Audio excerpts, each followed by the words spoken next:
साथ ये बताया जाता है कि राधा जी श्री कृष्ण के बांसुरी की धुन में इतना खो जाती थीं कि उन्हें अपने घर का भी ध्यान नहीं रहता था, जिस वजह से समाज के लोगों ने राधा जी को ताने मारना चालू कर दिया और इस बात को लेकर राधा जी के घर वालों ने उनका घर से निकलना भी बंद कर दिया था।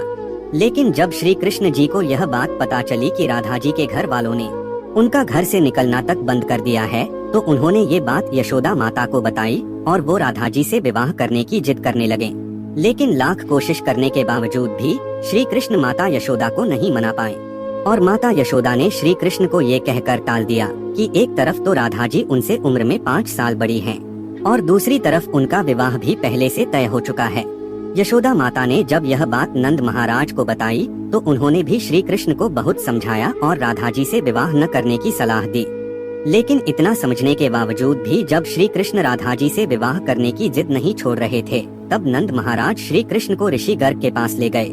और जब श्री कृष्ण ऋषि गर्ग के पास गए तो ऋषि गर्ग ने श्री कृष्ण को बताया कि उनके असली माता पिता देवकी और वसुदेव हैं, जिनको उनके मामा कंस ने बंदी बनाकर रखा है। इसके साथ साथ ऋषि गर्ग ने श्री कृष्ण को यह भी समझाया कि उनका जन्म केवल और केवल दुष्टों का नाश और धर्म की स्थापना करने के लिए हुआ है।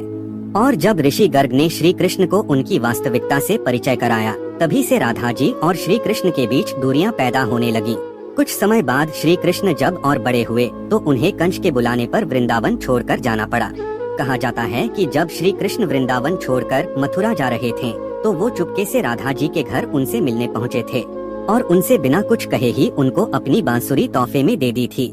इसके कुछ समय बाद ही श्री कृष्ण बड़े भाई बलराम जी के साथ वृंदावन को छोड़कर मथुरा की ओर रवाना हुए और ऐसा बताया जाता है कि जब श्री कृष्ण वृंदावन छोड़कर मथुरा चले गए तो राधा जी उनकी यादों में फुट फुट कर रोती थी और समाज के दबाव में आकर उन्हें ना चाहते हुए भी अपने पिता के इच्छा के अनुसार किसी और से विवाह करना पड़ा था। ऐसा बताया जाता है कि श्री कृष्ण के जाने के बाद राधा जी का विवाह माता यशोदा का भाई प्रयाण से हुआ था और राधा जी को अपनी एक अलग दुनिया बसानी पड़ी थी। राधा जी का विवाह होने के बावजूद भी जब उन्हें श्री कृष्ण की याद आती थी तो वह अक्सर बांसुरी बजाकर उनकी यादों में लीन हो जाया करती